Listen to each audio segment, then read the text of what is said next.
Formula One needed a wake-up call after its relatively short August break. It all happened at Zandvoort on Friday on the back of the news that Max Verstappen will be staying at Red Bull for at least until 2030. That's quite a long time, and no doubt improving the night's rest for drivers like Oscar Piastri, George Russell, maybe.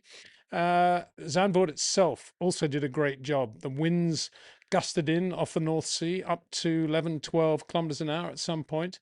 Plus the temperature up and down, getting a bit cooler as they headed towards the back end of sprint qualifying. And because it was sprint qualifying, really only one lap to make any sort of judgment of where we are with the cars and drivers as they begin this second half of 2026. I say only one lap because the first two sessions of sprint are always on medium tires. It's only on the last run they get out on the soft tires, and they've only done 1 hour of untimed practice in the morning. So it's very much fudge and see what happened. In the case of Max Verstappen, for example, he'd never run the medium tire until he put them on at the beginning of sprint qualifying.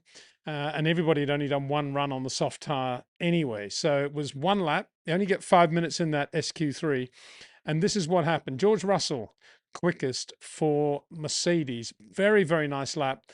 Basically super quick out of turn 3. That's the banked left-hander they used to know and love as the Hunzerag corner behind the pits when it was a great corner. Now it's a bank corner, and it's not as dramatic in terms of what the driver's required to do. It's quite dramatic in terms of onboards and TV, which I suppose is the main thing about bank corners. But George really quick on acceleration out of there. Not so quick into what used to be Shivlak, the very fast right-hander at the back, now turns 7, but very, very good and concise through all the slow corners that followed. But get this, in terms of George's nearest opposition, we'll put Kimi to one side, we'll talk about him in a second. In terms of the McLarens and the quickest of the Ferraris, Charles Leclerc, George Russell was in trouble in terms of being on the pole, but in that last stretch from turn 14 down to the start finish line, he was 14 kilometers an hour quicker than Charles Leclerc, 8 to 9 kilometers an hour quicker than both McLaren Mercedes. That is where the pole came for the factory Mercedes driver. Mercedes, better job with simulations, you could say. Maybe it's their gearing. They're still running very long gearing, not getting 8th gear before Shivlak, before turn 7, whereas the McLarens and the Red Bulls getting 8th and then back to 7th, whereas the factory Mercedes drivers staying in 7th, going back to 6th. But we've seen that all year. Maybe it matters coming out of turn 14. But the difference in speed, in top speed, as they went over the start-finish line was so great that if you weren't watching, you would think, if you're only watching the telemetry, you'd think, oh, George has got a toe here. He's got to have got a toe. But no. So, I don't know. Welcome again to the 2026 engine regulations. Question mark number 1, where did that top speed come from for George Russell? Anyway, it was enough to get him the pole. He was delighted. Obviously, to be on the pole for the sprint race at Zandvoort, where it's very difficult to overtake, is a big thing. And then beyond that, to beat his teammate, Kimi Antonelli, who out of the box on Friday morning in the untimed session looked really, really quick. And then it kind of went wrong for Kimi. He spun coming out of the chicane on one lap, kept it going. It was like a nice 360, no problem at all. But then at the beginning of qualifying on the medium tire, a tire that Mercedes actually had more experience with probably than Ferrari, Red Bull, or McLaren, because they didn't run a lot of fuel in that first session. They were focusing mainly on just getting the car set up on the medium tire. Kimi lost it. He was on a quick lap, but he lost the back end going into the tightish right-hander before the banked turn 14. Went on the gravel. Presumably there was some sort of damage because Kimi never ever thereafter was as quick as George. If you compare them lap for lap, Kimi and George, Kimi was slightly slower than George into turn 7, both of them braking for that corner, whereas the McLaren drivers nor the Ferrari drivers braking at all, just lifts for the McLaren and Ferrari drivers. Max also braking into 7. Kimi, because he was slightly slower, had less understeer mid-corner, was able to come out of 7 quicker than George, so he was on a very good lap. Then he went too quickly into that slow, piff-paff, annoying chicane, and it was that defined the 2 laps. Maybe it is to do with some damage underfloor. We'll find out. We'll see what changes were made overnight. But the bottom line is that George will be feeling pretty relaxed about being on the pole for the sprint race at Zandvoort, an important circuit on which to be on the pole, as I say, because overtaking is so difficult. McLaren looked really quick throughout the day in the untimed session and going into qualifying and in qualifying. Oscar Piastri quickest actually in terms of exit from turn 7, not braking, just a lovely lift through there. Same with Lando, but eighth gear before getting into seventh, as I say, different from Mercedes. But they lost out coming out of 14 in terms of power comparison, top speed comparison, call it what you will. There was a big difference between McLaren and the factory Mercedes coming out of turn 14 on that run down to the start finish line. Maybe it's to do with the way they're harvesting the power. And at this point, I've got to say, I was a little bit surprised, stroke disappointed that on this so-called, apparently we thought it was going to be quite an energy rich circuit. There's a lot of energy regeneration halfway down the straight, 2/3 of the way down the straight, just after the timing line, and also into 7 as well, which makes 7 this quick right-hander that goes blind brow right-hander, quick corner, Shivlak as it used to be known, as I say. It's one of these weird corners now where they're just sitting on revs like 10.7 around there. They're doing about 242, 245, just sitting there. And the entry speed is then just a little bit below that. And they either just lift or brake. And I think that makes it, yeah, I mean, you got to say it's the same for everybody. So bottom line, but it makes that a very different corner rather than approaching it at something like, I don't know, 300 kilometers an hour and coming down. And you've got a little bit of extra, I don't know, you've got more margin with which to play, perhaps with speed. But this one, the difference between the approach speed and the mid corner speed is so small.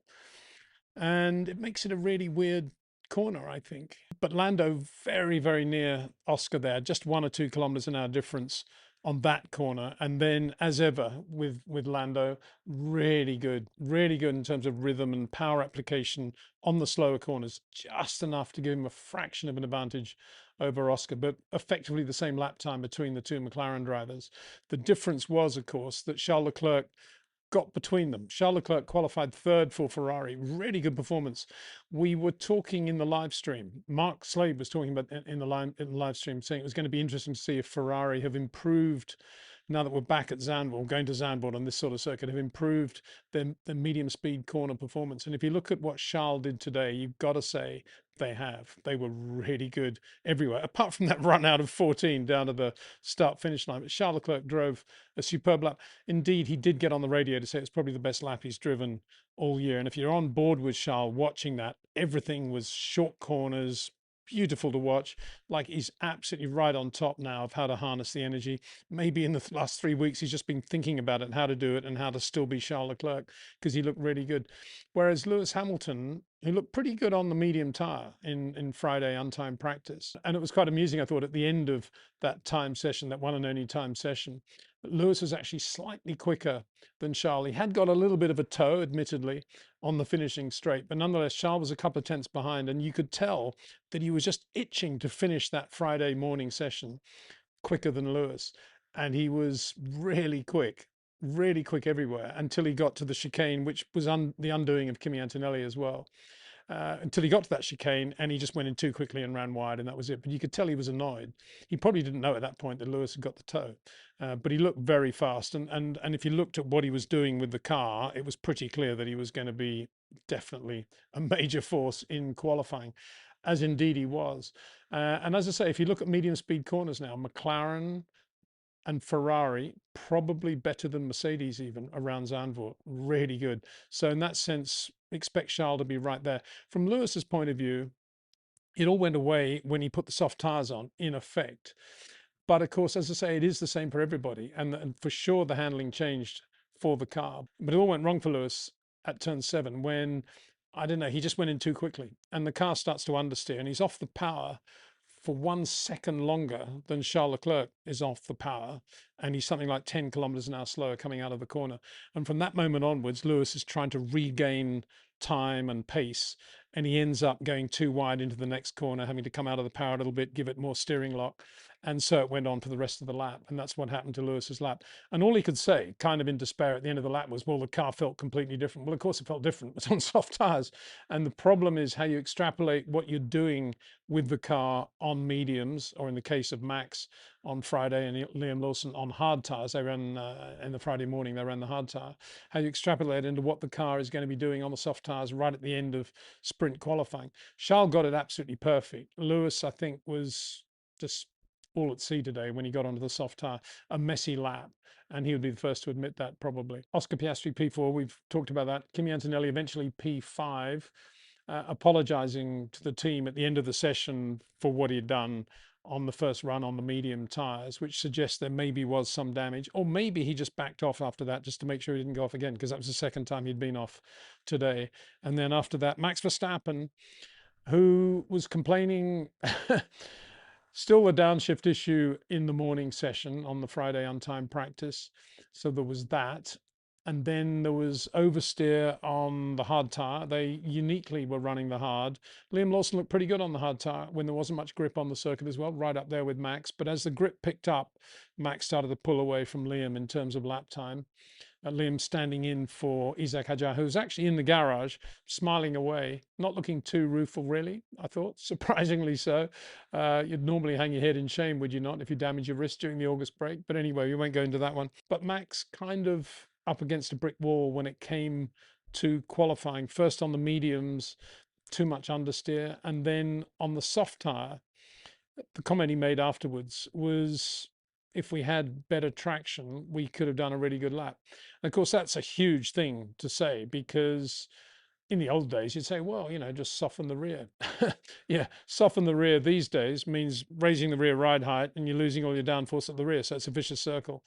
And it looks like Red Bull are just going from one thing to another. There was no talk today, but they weren't out running long enough about the dampers overheating. But this one is a traction thing, which is not good around Zandvoort, because there are a lot of traction episodes on this circuit. And yeah, I mean, Max very quick everywhere else. At one point, he said the car feels very slow out of 9. I think he was a bit confused. That was whether, well, I'm a bit confused. He said out of 8, out of 9, 8 or 9, whether that 8 is the sort of first of the two right-handers after Black, and then 9 is the one that has the straight, shortish straight leading after it.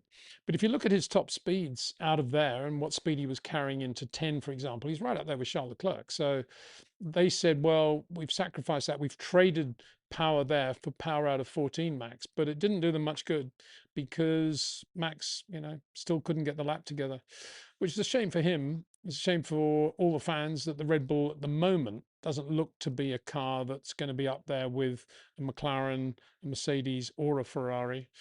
But you never know. Things might change in the sprint in terms of setup and what they're doing in the race. They'll see it as some sort of test session, I guess, and see what happens going into qualifying tomorrow afternoon, Saturday afternoon.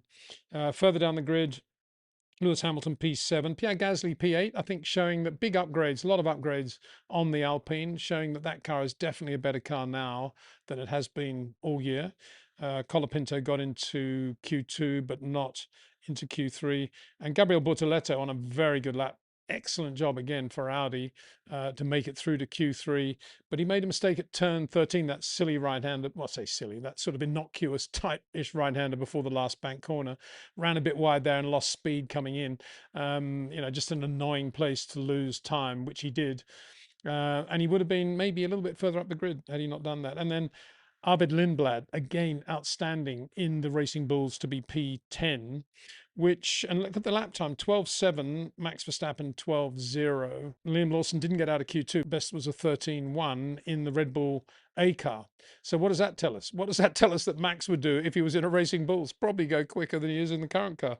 I don't know. It's kind of complicated. Yuki Tsunoda 13.1, just jumping back into a Formula One car. Not bad, actually. To be very near Liam was impressive performance from Yuki. But again, Arvin Lindblad showing how good he is. Aston Martin, there is the first of the big Honda upgrades.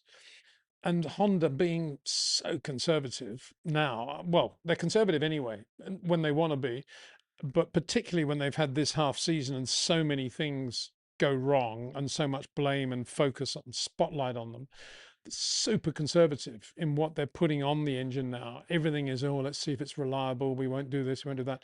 And trying to match up the new energy harvesting with the battery performance and upgrades on the car anyway, and try to make the car drivable whilst not thrashing it too much. It was all a mess. And they were both unbelievably slow. That was basically the lap time of Lance Stroll, who didn't get out of Q1. Fernando, in his case, it's a bit of a worry. Again, an active DRS problem, when he just didn't have any downforce at the front and locked up massively going into the first corner. No episode there at all. But if you think back to the years when there have been brake failures going into Tarzan, this is just an aside really, Dan Gurney being one, Derek Daly being another, two that spring to mind, massive shunts at the end of the runoff area. But in Fernando's case, nicely controlled, obviously, but beyond that, the runoff area really did its job well. But overall, Aston Martin Honda, exactly where they've looked all year, even slower than they were in Hungary in terms of this sprint thing. No doubt they will see the sprint race as a test session, and that's all they can do. This little snapshot though, interesting, good for George Russell. Very nice little moment for George Russell after the August break to come back and get the pole for Mercedes. Good moment for Mercedes as well to have Kimi make some mistakes and still be right up there, just a fraction slower than George. Very good lap by Charles Leclerc. He'll be delighted by that. And McLaren continuing the pace they showed and the momentum they've had now since Hungary. That's continuing now into Zandvoort. That was always a little bit of a question mark, but look at this right there, looking very, very strong indeed. I suppose the biggest surprise, if anything, is one is Lewis slightly off the boil compared with Charles, and the other will be the Red Bull is gasping for breath around here, around Zandvoort at the moment, but we'll see what happens as the weekend develops. Anyway, big thanks to Jetcraft, to Track Ninja, and to REC Watchers. Thanks for all your support, and thanks to you, the viewer. See you tomorrow.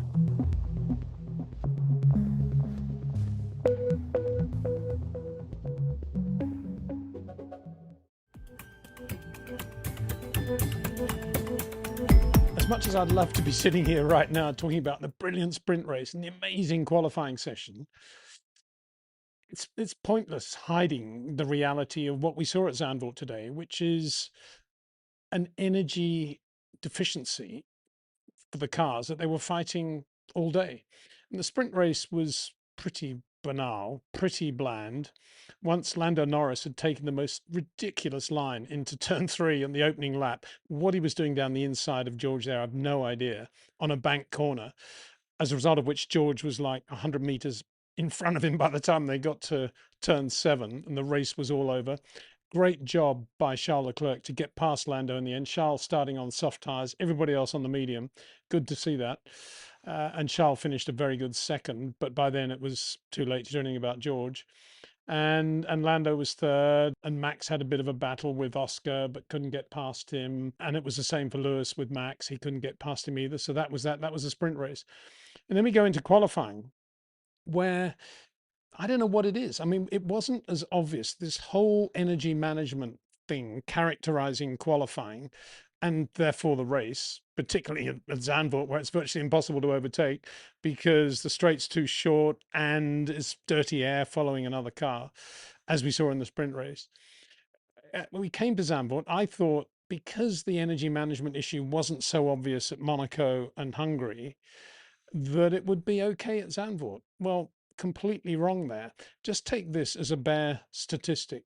For Max Verstappen, going out of turn 3, which is the bank left-hander behind the pits, he accelerates up the hill and he gets into 8th gear. From the minute he gets into 8th gear until the point that he's braking for turn 9 and going down to 3rd gear, there are 2 corners in that section. That's approximately 13 seconds. And it's 13 seconds of a time when quite clearly the Red Bull engineers have said, this is where we need to superclip and harvest energy so that we can use it later on, deploy it later on the lap out of turn 14, out of turn 13, whatever it is.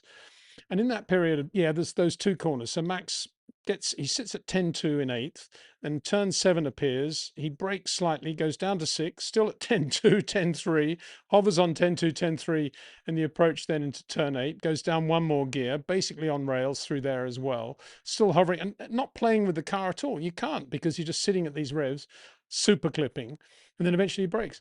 That is unbelievably, that's 18% of the Zandvoort lap, which is more than the actual finishing straight.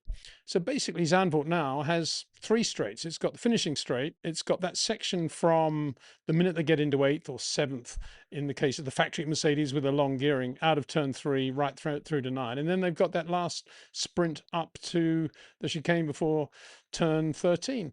And as a result, the teams are now mix and matching deployment to see if it'll work.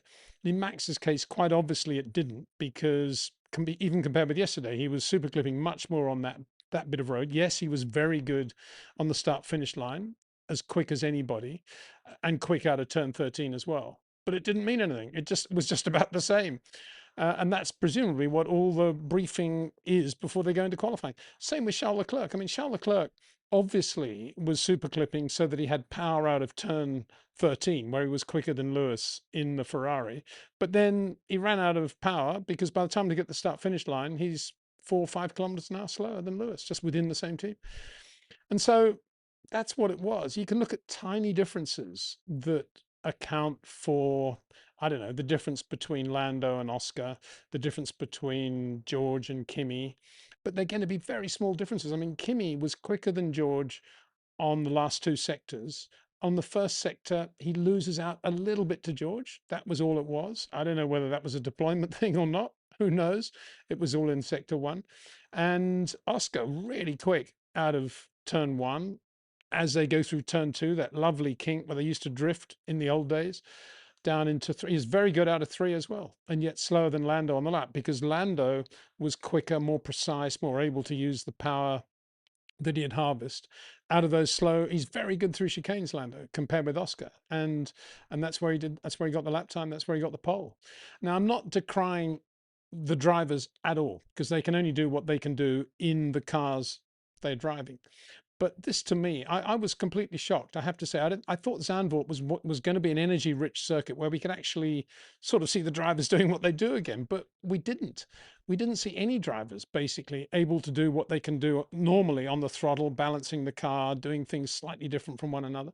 Everybody's just basically landlocked, line locked, power locked into doing the same thing. So for me, it's kind of point. I mean, all I can do is read out some stats, and this is, this is gobsmacking as well. I think this is the difference between the top speed when they go past the start finish line at the beginning of their final quick lap, and the speed they then did at the end of the lap, which shows how they're harvesting the energy around the lap more than anything else. So, and I should just add before I go into that, that qualifying was a bit of a drama because there was rain expected, and everybody rushed out at the beginning of Q3, all on new sets of soft, obviously, to get a lap in. And normally everybody wanted to do 2 slow laps, and then the push lap would be the third lap. But with the rain imminent, most of the top teams decided to do only one prep lap for that final run, that final blast on the last new set of new soft Pirellis, except Ferrari, who still, despite slight specks of rain, good on them, and it worked for Lewis. Despite that, Ferrari still did their 2 prep laps and got a very good lap. Lewis was out there basically on his own right at the end. Everybody else was back in the pits expecting it to rain, and of course it did rain. And just on that, very annoying that it rained right at the end of the sprint race. If the sprint race had started 10 minutes early, we would have had rain over the last few laps of the sprint, and that might have made it a lot more interesting and dramatic. Let's hope it rains tomorrow, but I don't think it will. I think it's going to be an early morning shower. Anyway, to get back into it, as they cross the start finish line, as Kimi crosses the start finish line at the beginning of his last quick lap, the quickest lap of the day, 290, and at the end of that lap, 309. I mean, that's unheard of in terms of the way Formula One used to be, but that's all to do with how he's harvesting the power. And he's obviously going over the start finish line at the beginning of the lap, super clipping, and there you go. Who was quickest on there at the beginning of their lap? None other than Max Verstappen, 304, compared with Lando Norris, who was on the pole, as we know, 294. So there's a big difference in what and how they were deploying energy. And you could argue, I guess, that Red Bull got it wrong, because being that quick at the beginning of the lap over the start finish line didn't help Max at all. Max at the end of his lap did 315 over the start finish line, exactly the same as George, again quickest. George also 315, but George on the beginning of his lap 290. So that just shows how much power he was harvesting, I guess, energy he was harvesting at that point. And that's one of the reasons he was a lot quicker than Max over the lap. It's kind of sad, isn't it? We have to keep talking about all this energy deployment and management to define the grid, but there's no other way of doing it. The biggest difference, though, was Charles Leclerc. As I say, both Ferrari drivers did 2 prep laps. So at the beginning of Charles' push lap, as he goes over the start finish line, 3:03, exactly the same as Lewis Hamilton. But as they finish the lap and Charles goes over the start finish line, he's doing 2:97. He's obviously used up all his power, and Lewis 3:03. So there's one reason that Lewis pipped him. Great for Lewis. Lewis looked much better in the car today, I thought.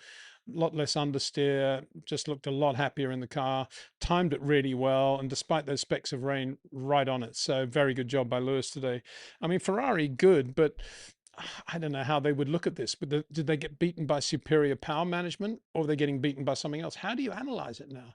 As I say, going into qualifying, you'd have to say that much of the talk is, okay, we'll try this. We'll try deploying the power here. Max, just sit at 10.2 around here for these 3 corners. I mean, Fernando was the one that said, at Spa, didn't he? The chef could drive this car. And I think 10.2, I mean, Formula One cars are supposed to be rev, they're supposed to be brake, they're supposed to be going through great corners. I mean, turn 7 used to be a great corner. I suppose the only positive thing you can say is that turn 7 used to be a great corner, but it also used to be a very dangerous corner. And we've had basically had 2 fatalities at Zandvoort in Formula One because of the speed they carry through that corner, Piers Courage and Roger Williamson. A long time ago, completely different Zandvoort, so you can't really compare it. It's just that today, turn 7 is, it's nothing like the demanding corner that it was in those days. And I guess that puts Formula One into some sort of, today's Formula One into some sort of perspective as well. So not much more to say, really. I mean, the grid was defined by McLaren doing a much better job with energy management around the lap than they were yesterday, as doing as good a job as Mercedes. And maybe you could say now that the shorter gearing that McLaren have is maybe giving them a slight advantage around Zandvoort. We'll see tomorrow. But again, very difficult to overtake. So what will we see tomorrow? So that was good. And that, what does that tell us? That tells us Mercedes before a race probably have better simulations and better understanding of what the circuit requires, because when you put it into the vortex of a sprint weekend, you've got to make decisions quickly. Mercedes did a great job yesterday and won the sprint today with George Russell. And Kimi was very quick too, got to say. But, there was no way he was ever going to be able to do anything about Lando and the McLaren 24 hours on were right on top of it and did a very good job there. So I should take a lot of credit for that. Ferrari, yes, very good job yesterday. Seemed to fall away a bit today, maybe with these different deployment strategies they were using, and none of it seemed to make any sense any more than I can really. I don't think many people can make sense of what happened today. If you just want to talk about, oh wow, he was quick, very difficult. Looking down through the results, a big shout out for Liam Lawson. Very good job in the closing minutes of qualifying. When the rain started to come down, I bet he was smiling when that happened, because he's so good in the semi-wet, and when it does get a bit greasy, it wasn't really greasy at all, but it was just a good moment for Liam, I think, and just a very good job in the car. Jumped into the car, presumably different energy management requirements and programs compared with Racing Bulls, and he got right on top of it in day 2 in the car to be only a fraction slower than Max. So very good performance by him. Others to make it through into the top 10. Gabriel Bortoleto again into Q3, as was Arvid Lindblad. Excellent performance from Arvid yet again, but no improvements at all for Aston Martin Honda. No visual improvements in terms of what they were doing. I mean, Fernando obviously looks quite good in the car as a driver, but still a long way away. Difficult times for them continuing. And so we go into the race and we just hope it will be a close race. And lots going on, and I don't know, safety car deployment strategy could come in to affect it. But as it is, the grid has been defined very much by energy management, which is something that we kind of expected around Spa, but not what certainly I expected around Zandvoort, that's for sure. Such a shame, because it's a lovely little circuit and there's some great corners there. But although we try to talk about making corners great again, I think one of the great corners definitely disappeared at Zandvoort in qualifying. Let's hope it's still kind of got a bit of life tomorrow in race conditions. And a reminder that tomorrow we are doing something very special with our live race chat. We're going to make it open to the public, so everybody can watch that tomorrow. Come and join us. In terms of putting a question or a comment on the YouTube chat box, that will only be for subscribers to the channel. And it's very easy to subscribe to the channel. I'm sure most of you watching this video now are already subscribed. But if you're not, all you need to do is just press subscribe below the video. It's absolutely free. But it's one way of trying to keep the amount of traffic to a reasonable level. But it'll be Mark Slade and myself live, taking your questions and comments 30 minutes before the start of the race and throughout the race, right up to the checkered flag. Be a lot of fun, and I'm looking forward to getting Mark's insight as well. We promise not to be too negative about everything, but we will be realistic. I mean, there's no point in not being realistic, because realism is what it is. It's real life. And all of this is in aid of a charity that is close to my heart, which is the Colombia earthquake appeal. And it is something that Juan Pablo Montoya has already got behind. It's administered by the US Red Cross. And when you go into the show tomorrow and you go into the live chat, you will see a donate tab on the chat box. I won't actually see that because I do a different thing. I'm looking at your comments and then putting them up on screen, but you will have that donate chat box. So if you feel like it, and I would please ask you to, please donate. Doesn't matter how small it is, a little bit of money to the Colombian earthquake appeal. And at this point, I'd just like to thank Mark Slade too for donating his time for this charity and this show we're doing tomorrow. So there we are. Looking forward to that tomorrow. It's 2:30 CET, 1:30 UK time. And I think the rest of you around the world can work out what time it is for you. So looking forward to seeing you then. Take care. Thanks for watching.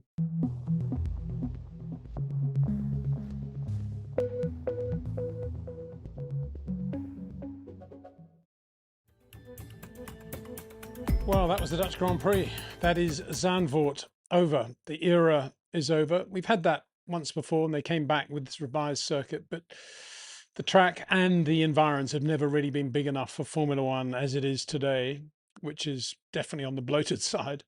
So that's sad. It's also sad that the race was the one in which Max was out on the first lap, his own doing, made a mistake. I thought it was interesting that as he pulled up on the grid, just about to do his 4 burnouts, Max said to GP that the track was quite wet at exactly the point where he then went off at the start on the opening lap. Into turn 3 at the start, he did an odd thing. He went down the inside like Lando in the sprint race yesterday, rather than run the outside of that bank turn 3.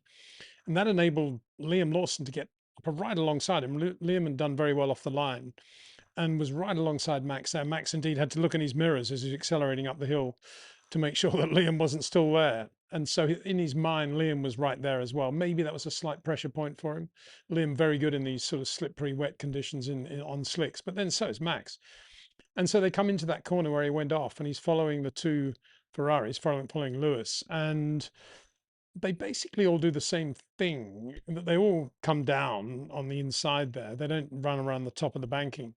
And Max is following them. The only thing he does slightly differently is use a little bit more inside curb. And I think in the wet, that just gave him a bit of cross weight on the car and just flicked the tail out, and then he was gone, just a passenger. Big mistake. You can't explain it any other way, that these drivers do make mistakes. Everybody made mistakes, and Max made one here in front of his home crowd in this last Dutch Grand Prix.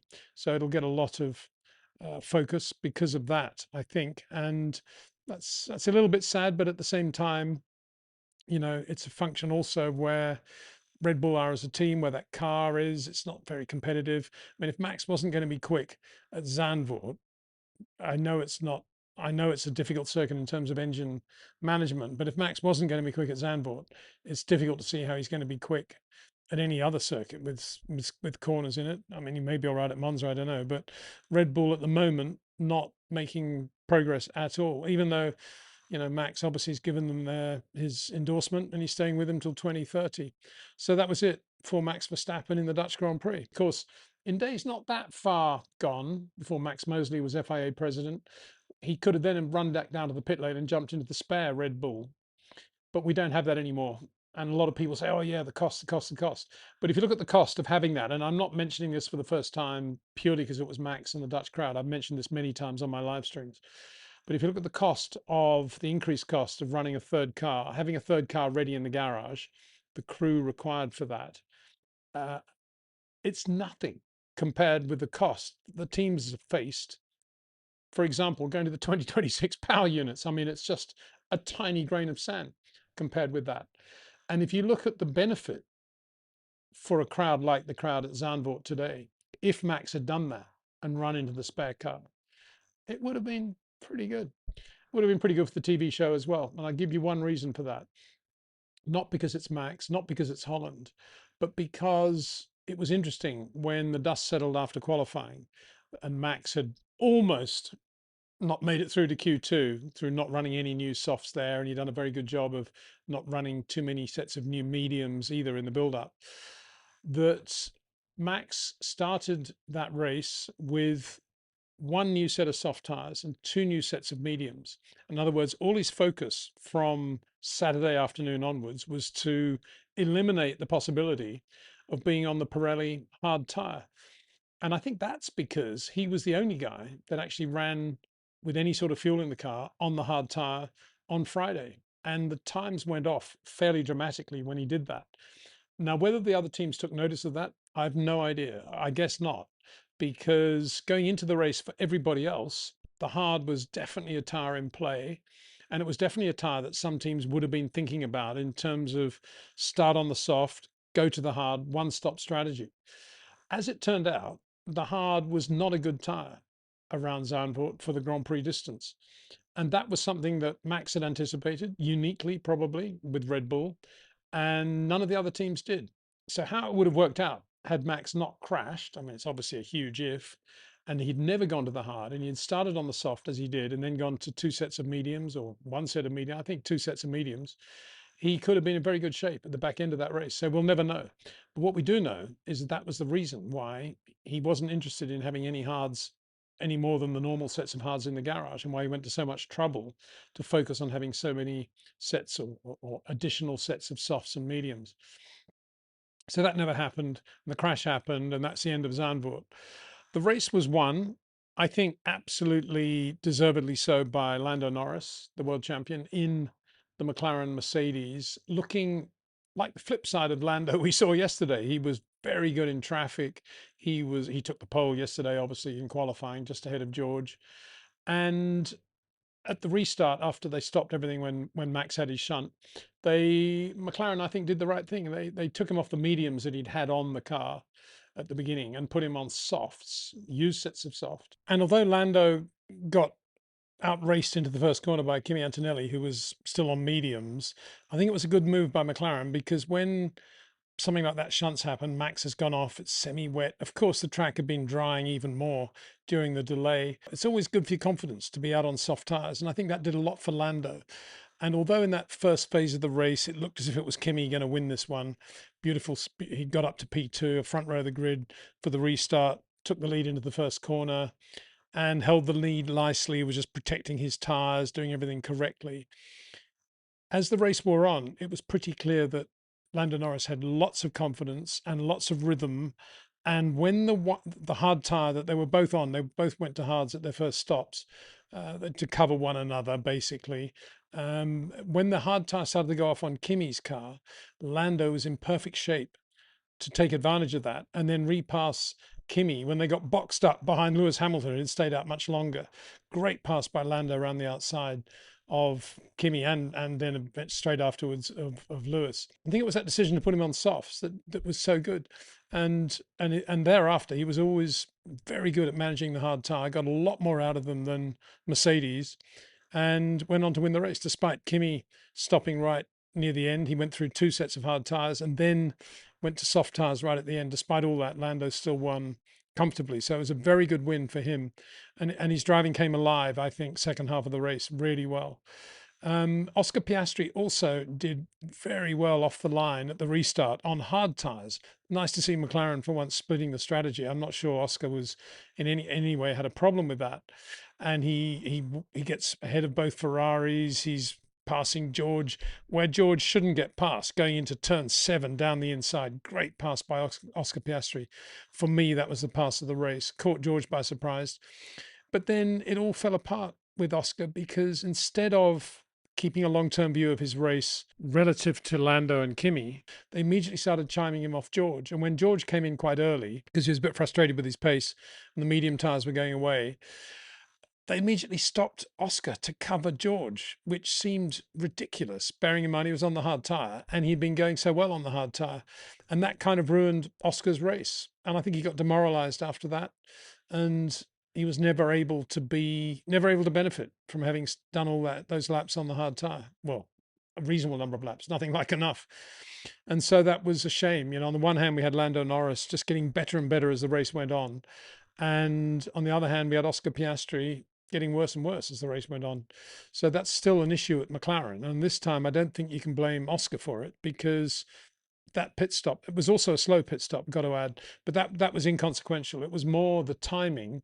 And then to put him on another set of hards anyway, when the homework was out there to read from Max Verstappen on the Friday. And they just had no compunction. They just put him on a second set of hard tyres because that was the tyre to get through to the end of the race. Well, obviously it wasn't in Oscar's case because he's going to have to stop again for mediums. So why did they do that? I mean, it just didn't make any sense. But it just shows how fine the margins were today in strategies and what tyres everybody ran and how nobody knew what the hard tyre was going to do. That was more to the point. And the hard tyre shocked everybody, except, as I say, probably Max Verstappen, but we'll never know. Oscar was pretty quiet on the radio, as he tends to be these days when things go that way.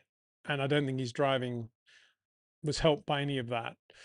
And then we had a bit of an intra-team drama at Mercedes as well, with both cars not being very good on the hard, but Mercedes towards the end bringing Kimi in for a set of softs. Kimi said, "Why did you bring me in?" Well, it was pretty obvious why they brought him in because he was going so slowly and he'd been passed by Lando Norris, or he was about to be passed and was never going to beat Lando. But for Kimi to say that, having been complaining about something being wrong with the car, it's interesting because Kimi is basically saying it was the car and not the hard tires. Whereas Bono and the boys could see nothing, and the girls could see nothing on the data to show there was anything wrong with the car. And then they pronounced that they would have a look at the car now and see if they could see anything, but there's certainly nothing on the data. I think that all adds up to it was the hard tire that did that, and the way the hard tire went off, fell off the cliff, if you like, that caught Kimi. And didn't catch Kimi Antonelli out. He's never really experienced that on a hard tyre before this year, as far as I can think. So that was what it was with Kimi. It was the hard tyre. But of course, that wasn't a great thing from George Russell's point of view because he didn't come in for softs. And he was not keen, obviously, on Kimi passing him on the quicker tyre. And his defense was, it was quite good, I suppose. He just said, well, is Kimi going to be capable of beating Lando? Like, if he's not, what's the point of him passing me, sort of thing. But it didn't really wash with Mercedes. And of course, in the end, he did let Kimi pass, which was very gracious of him, I thought. But then George, I thought, was excellent in defense because then the two Ferrari drivers, both of whom were on softs, Lewis in front of Charles because he'd done that really long middle stint of the race and really earned that position, were charging hard, catching George. By then, of course, Ferrari had gone through their usual rigmarole of completely messed up management, with Lewis losing a lot of time behind Charles Leclerc. Charles not really wanting to listen to any sort of instruction or invitation to let Lewis pass, who was on the quicker tyre. Charles driving absolutely in character there. And Lewis lost a lot of time there. But at the end of the day, nothing new at Ferrari, kind of as we come to expect it, very sadly, these days. And then with Lewis about to pass George, there was a virtual safety car, thanks to Williams, the two drivers running into one another. And both of them might as well not have been at Zandvoort anyway, because Williams were completely ineffective all weekend. Sad to have to say that. But anyway, the virtual safety car came out, which exactly at the moment Lewis was probably going to get George. And then we had a 2-lap blast right at the end when the VSC went in or was turned off, and we had racing again. And George, I thought, one of the best bits of defensive driving seen for a long time, going into the first corner. He, with the tyres not in great shape, and he's now on old hards, remember, against the softs of the two Ferrari drivers. He braked absolutely as late as you can brake without locking up. Perfect judgment. Lewis right behind him, ready to do anything, but not sure which way to go, purely because George was perfectly positioned in the middle of the track, which was good to see. Don't see that very often. And to me, that bit of defence by George was at least as good as any overtakes we saw today. Yuki Tsunoda had a great Yuki overtake actually, but that defence by George I thought was outstandingly good. But it meant Lewis, after a very very good drive, had to be satisfied with P4. And but I guess the consolation for him was that he was ahead of Charles.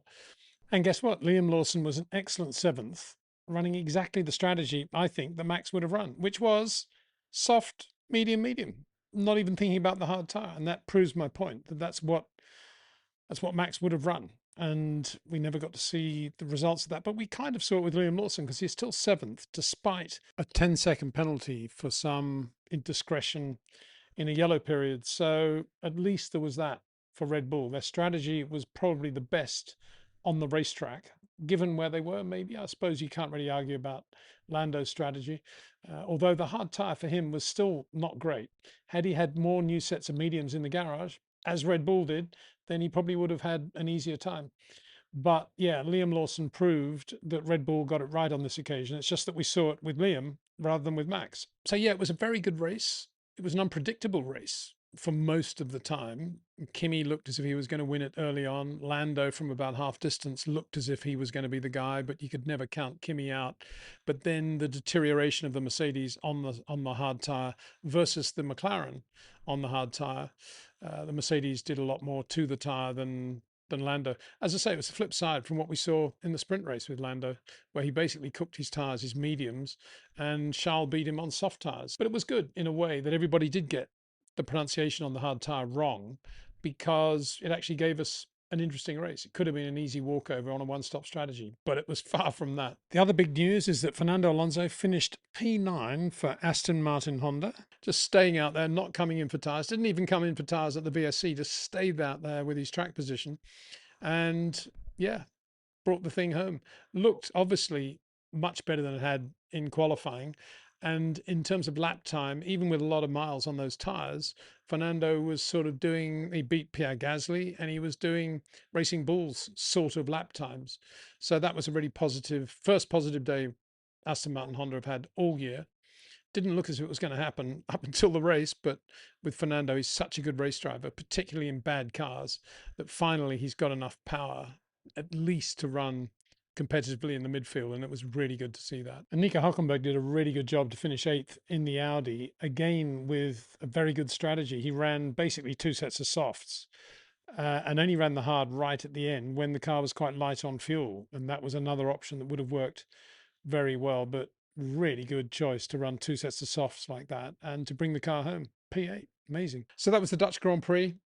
It was a much better race than it could have been, and it was a much better race than it could have been because the Pirelli hard wasn't as good as we thought it was going to be. It's an ironic twist, isn't it? But there you go. So I'll be back with live streams this week and doing a piece with Cameron tomorrow as well. Thank you to everybody that took part in our public live race chat today, and the money we raised for the Colombian earthquake victims. Brilliant to be doing that with Mark Slade. Big thanks to Mark as well. And a big thanks to you, the viewer, for watching, to Jetcraft, to Track Ninja, to REC Watchers. See you soon.